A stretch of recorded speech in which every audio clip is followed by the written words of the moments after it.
చంద్రగిరి పాత్రికేయ మిత్రులకు మా జైభీములు. ఈరోజు పరమ పూజ్య బోధిసత్వ డాక్టర్ బాబాసాహెబ్ అంబేద్కర్ గారి యొక్క వర్ధంతి 67వ వర్ధంతి పురస్కరించుకొని అంబేద్కర్ ఆశయ సమితి, పోరాట ఆశయ సమితి నాయకులు అధ్యక్షులు బాదురి ఎల్లయ్య గారు, అటు గిరిజన సంఘం రాష్ట్ర అధ్యక్షుడు పరమాల గోపి గారు, ఇతర దళిత నాయకులు చంద్రగిరి సంబంధించి బాలన్న, అంకలన్న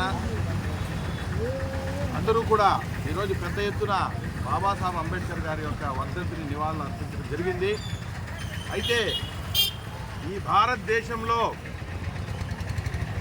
ఈ దేశం ఎంత గొప్పగా ఉండాలో, భవిష్యత్తు ఎలా ఉండాలో ఆలోచించి ఒక గొప్ప రాజ్యాంగాన్ని ఈ దేశానికి అందించినటువంటి మహాపురుషుడు.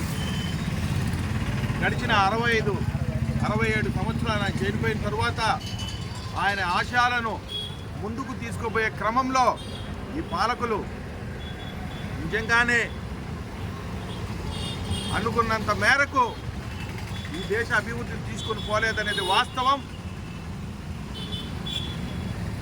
ఒకసారి మనం పరిశీలిస్తే దేశంలో అనేకమైనటువంటి ఇరిగేషన్,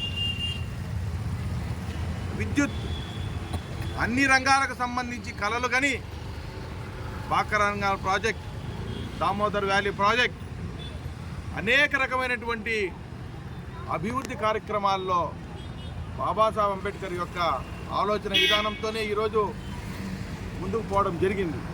అటు ఆర్బీఐ స్థాపించడం అయితేనేమి, రిజర్వ్ బ్యాంక్ ఆఫ్ ఇండియాకు సంబంధించినటువంటి ప్రక్రియ అయితేనేమి, ఏదైనా కూడా ఆయన కళలతోనే ఈరోజు ఈ దేశంలో మనమందరము కూడా నడుస్తున్నాం. అయితే అంబేద్కర్ గారి యొక్క కోరుకున్నటువంటి ఈ దేశం ఇంకా కూడా ఆయన ఆలోచన విధానంతో ముందుకు పోవడం లేదు.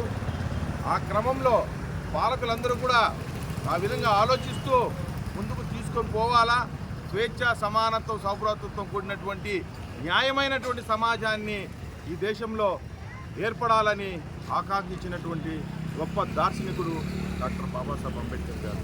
అయితే ఈ దేశంలో రోజు రోజుకి పాలకుల యొక్క నిర్లక్ష్యం వలన ప్రజల మధ్య ఆర్థిక అంతరాలు, సామాజిక అంతరాలు, రాజకీయ అంతరాలు ఎక్కువ అవుతూ ఉన్నాయి తప్ప వాటిని పూడ్చి సమానత్వం తీసే దిశగా పాలకులు, ఇప్పటి వరకు ఉన్నటువంటి పాలకులు ఎవరు కూడా ఆ క్రమంలో ప్రయత్నం జరగలేదు.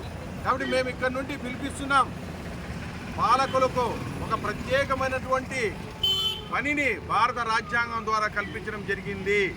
భారత రాజ్యాంగాన్ని అనుసరించి ఈ పాలకులు పనిచేస్తే బాబాసాహెబ్ అంబేద్కర్ గారు కోరుకున్నటువంటి ప్రబుద్ధ భారతదేశం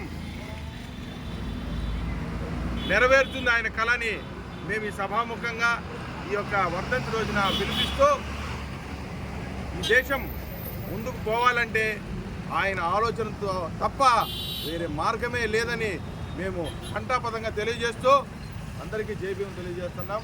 జై భీమ్, జై భీమ్, జై భారత్.